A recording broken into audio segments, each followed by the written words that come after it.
Alright guys, today we're gonna be reacting to the Ruhr Valley, northwest Germany, which is it's a coal mining area. This is one of the videos that was recommended to me through my Discord. Thank you so much for the support, guys. I really appreciate it. Really like the fact that you guys just show great content. I have nothing bad to say to put it in that regard. We're gonna react to this great video, so make sure you like to subscribe. Also for donations. Links in the description, all super chats. Oh man, just keep putting these videos in the Discord, man. These videos are amazing, man. Ooh, let's jump in and see what's going on. More than a kilometre down into the ground. But the last deep coal mine here closed at the end of 2018 as the world steadily shifts to renewables. But you can see the legacy of that mining in the landscape in places like this. Strange hills, which are old spoil tips, dumping sites for everything that was dug up that wasn't coal, all the earth and rock that was moved out of the way to create the mine shafts. They're steadily being reclaimed, trees have been planted all over, and several of them now have art, like this at the top. I visited one art piece called the Tetrahedron yesterday. What the hell is that? Tetrahedron? Man, how in the hell they come up with these names? So there's a stair here, you go here. Then you go all the way to the top, but I don't think you can just go and walk, right? Bad, and there was fog, and honestly, it felt like I was on some sort of alien planet from a yeah, see, so he went there. Sci-fi show.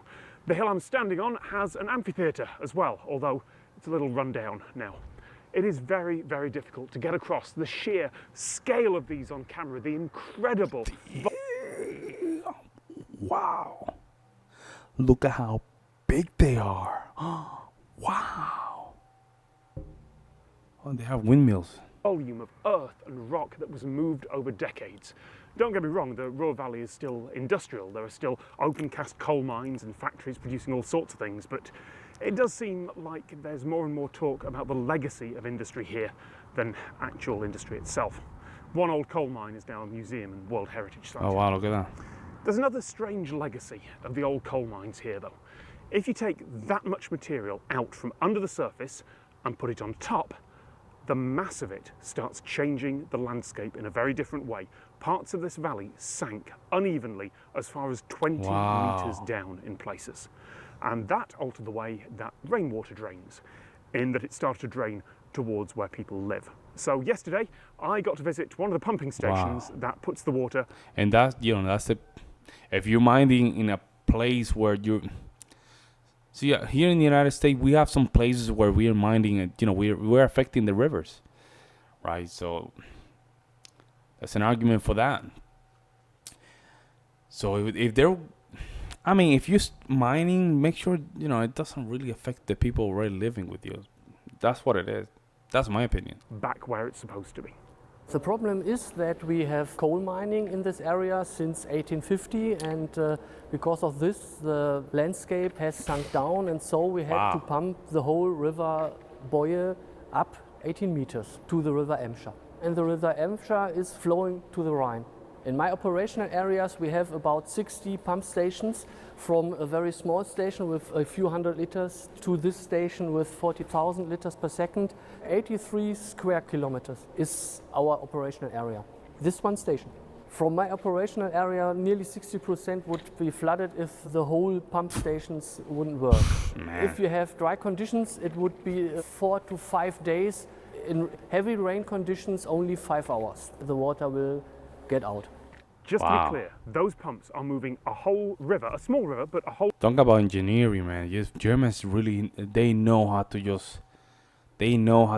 solve their problems, man, because this is way complicated. This is, do you really understand? There's places where they just do mining, and things collapse, houses collapse, the roads collapse, everything collapse, and they don't know how to fix it.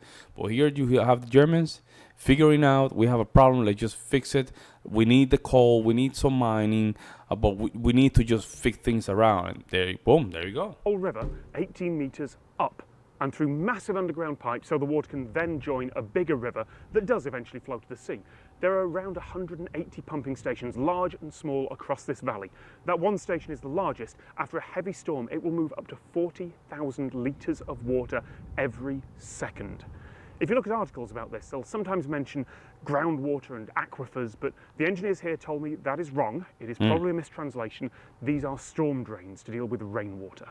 The coal mining companies are paying for this because they had dig the coal, and because the landscape is sunk down, so they have to pay for. When coal mining started here 150 years ago, no one thought about the land sinking. And when they did notice it, which was somewhere around 1900, it didn't stop them mining, they just built the first pumps. The coal was worth the money and the trouble then. Wow. But running the pumps is an eternal cost. Not technically eternal, I guess, but this won't go away in 100 or 1,000 or 10,000 years. Not until something equally dramatic and geological comes along to reshape the land. If people want to live in the Ruhr Valley, not the Ruhr Swamp or the Ruhr Lake, then the pumps must run. I mean, that was interesting, huh? Mining is a very interesting, I would say, source of energy. Let's put it that way, because a lot of people do need mining. Let's see what people say here. It says, Gray Hoodie Tom season officially started. Red T-shirt season sadly over. As an American, I hear corporation must pay for the damage they cause, and think, alien idea. Sounds nice though. As an American, it actually blew my mind that the coal company was paying for the damage it caused. What a novel concept. True. Those wacky Germans and Dutch choosing to live in floated places or places below sea level. Me, an American, try to hide New Orleans behind me.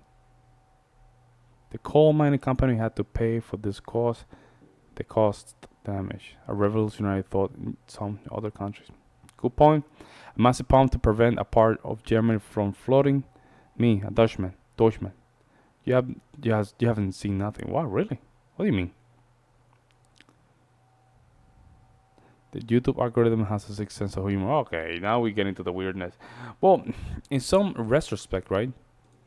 Going back to the mining, it's just, people, I understand it's not an easy concept to talk about, but people need, people need to build stuff. People need energy. People need all the stuff, right? And mining is one of those things that some of those resources, I'm not a miner expert, but, some resources are just underneath the earth. There's nothing else we can do unless we have something that we can replace with. Maybe we can just stop mining completely. However, as it is today, it's a hard concept to just grasp for a lot of people. We're not even with the solar panels and the windmills. We still need some gas and some other materials and oil to just power these machines, man. I mean, it's like if we can minimize, of course, the way we use these things, it will create a more sense of dangerous, I would say, right? Because there's clearly, it is dangerous to just keep mining and mining and mining. All of a sudden, your entire city just crumbling down because there's no foundation underneath.